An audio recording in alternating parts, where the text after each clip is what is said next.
The Italian man who went to Malta. Alright, let's get into it, everybody. We're back. Sam's doing his Men in Black 3 villain cosplay. He is Boris. Apparently I look a bit like the villain from Men in Black 3. We are talking about Final Fantasy XIV. There's been a big hoopla about it in the last 24 hours. A hoopla! Specifically, the fact that the digital copies actually sold out. I mean, look, I think it's interesting because when we think digital, we think infinite. It's like when Mario 3D All-Stars came out, people were annoyed that it was going to be taken off the store in March, 6 months after it was released. Now we understand why they had to do it. It turns out Mario 3D All-Stars was so popular that it's actually sold out, and Nintendo haven't got any more stock. There wasn't enough. So we need to apologise to Nintendo for their transgressions. It definitely wasn't an anti-consumer move. We actually understand now. But let's get into it. There's a lot to talk about. There's a lot to get into. All this and more after the drop.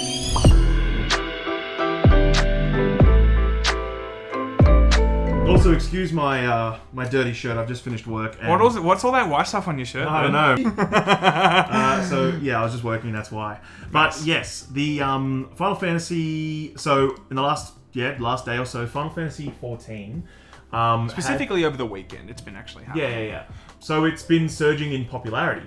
So much so that very recently the game actually sold out digitally. So if you went onto Square Enix's website and wanted to buy the game, you weren't able to. It wasn't working. Now, firstly, like that's bonkers when you think about it, but there are some good reasons behind it. It's just something you don't often see, and there's a couple of reasons why this might be the case. Well, I mean, look, there's two schools of thought here. So I personally, from my own research and and people talking online about this, it seems like a pretty strong line of thinking on this is that there's only a certain amount of digital keys because the servers can only hold a certain amount of players.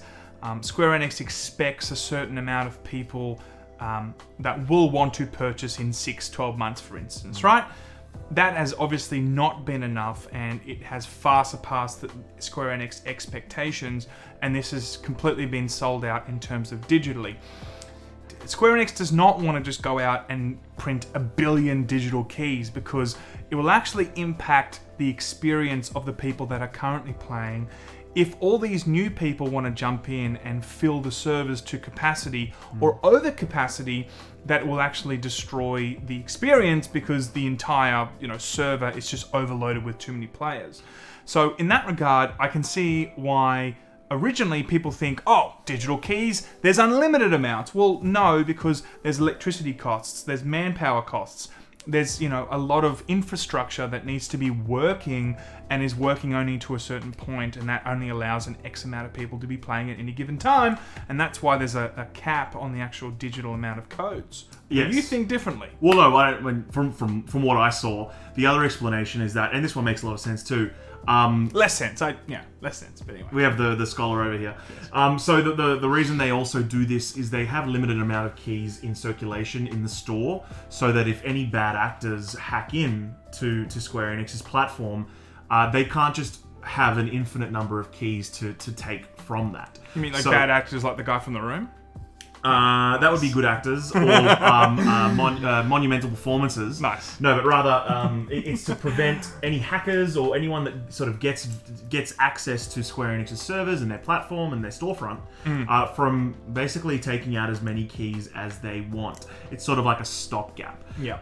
But in any case, it's pretty amazing that this has happened. And apparently this also happened. Look, we did some rough we couldn't fully verify this online, but apparently this has also happened with Final Fantasy XI back in the day. The other MMO. Yeah, but I mean, I don't think it was to the extent of this, but some sort of digital key shortage also occurred there. So these were the days before Twitter, so we don't really hear about it. So here's where it gets interesting. Final Fantasy XIV actually came out in 2010. So strictly speaking, we're dealing with an 11-year-old game at this point.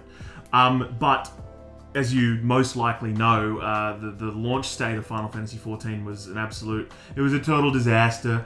And so basically, they went back to the drawing board. And the way that they went back to the drawing board just quickly is there was just a giant moon or something. It opened up, Bahamut came out and just crashed into the world and destroyed everything. Which is quite literally beautiful. I'm pretty sure that's exactly how it happened. They just went out and did A Realm Reborn in August of 2013.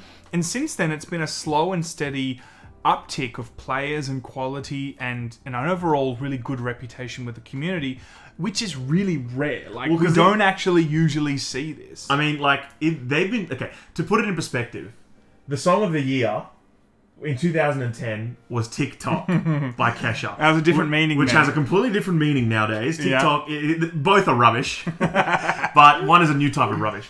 No, I joke. There was a good song back then. But anyway. I joke. I actually have all of Kesha's albums on the wall. Of course, and Britney Spears'. You know, the game of one of the games of the year back then. It's not as clear cut as it is now. But one of the games of the year was Mass Effect 2. You know, in 2010 you were playing DJ Hero 2. Yep.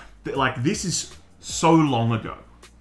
so long ago. It's so long ago. It's 2010. What I'm saying though is that in today's climate, you know, everything's with how fast games everything's move. so churn and burn. You know what I mean? But they launched a shit game. They worked on it for 3 years rebuilding it, and then since then, from 2013 to now, that's 8 years.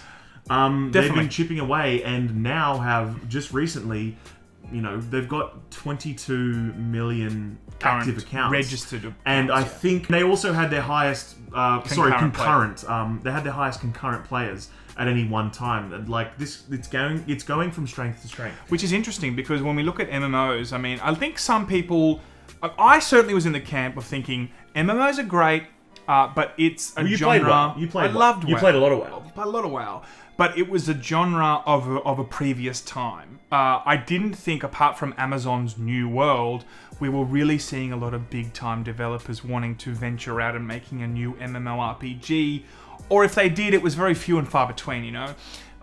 But these are the numbers that we look at and see that MMOs in some capacities and in some certain titles like Final Fantasy and even WoW Classic in a way, right? Like they go from strength to strength, you know, Burning Crusade, the classic version came out on the 1st of June this year, and a lot of people just love to jump back into that. A lot of streamers and a lot of hype was around that again because it is hailed up next to Wrath of the Lich King as being one of the greatest expansions that World of Warcraft ever did. So in a lot of ways, this is still really kicking along and actually going strength to strength. And what I also think is kind of cool is if in fact they did only want to limit the keys to a certain amount and it wasn't just selling unlimited amount of keys, in a way it's kind of pro-consumer because they didn't want to tarnish the actual experience of all the people that are actually playing at the moment.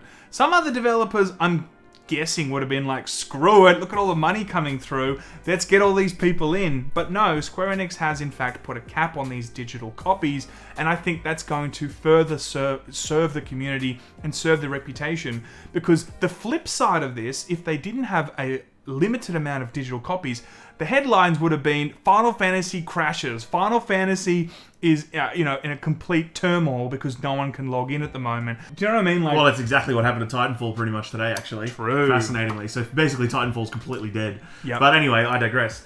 It seems that, look, there's a couple of different explanations for this, but what I suppose ultimately what the most important thing is that the game is doing extraordinarily well. It's keeping people very happy. And the reason it's doing as well as it is there seems to be some discontent with a lot of the World of Warcraft community. Yeah. So, I mean, why now? Like, why 8-9 years later is it really starting to come to a head? Well, it's coupled with the fact that it's had amazing support over the last however long. Yeah. And World of Warcraft's...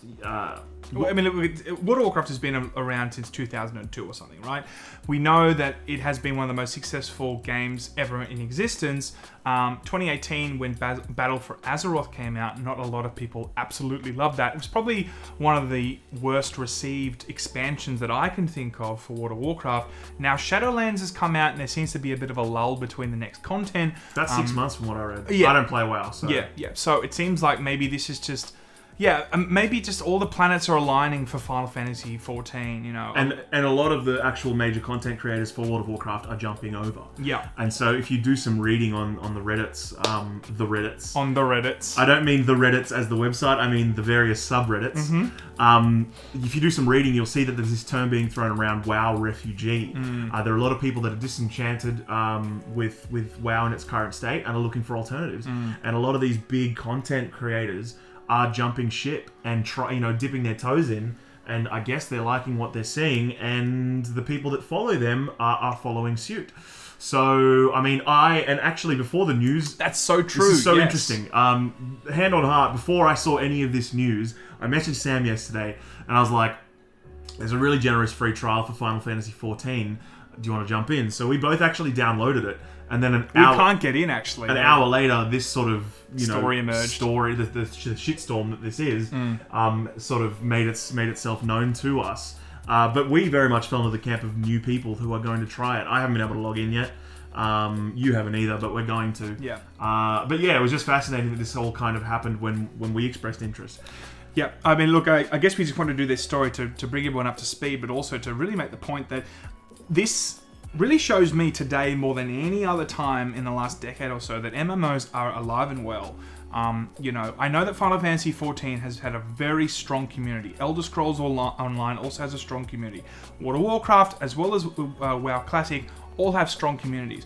But I really still felt like it was a genre of an older age. But, this really shows me that I do actually think now that MMOs have a really strong future, and maybe developers are going to look at these headlines and see that these MMOs are breaking at the seams of so many people wanting to jump in, and they may also rethink now if they in fact also now want to start making a new MMO. Yeah, I mean, I wouldn't look. There's always people who are going to want to play certain types of games. I don't know enough about the last decade or so of the MMO landscape to make any broad judgments on it. But we can agree What that... I will say, though, is that it's nice to see an MMO breaking its own records. It's growing.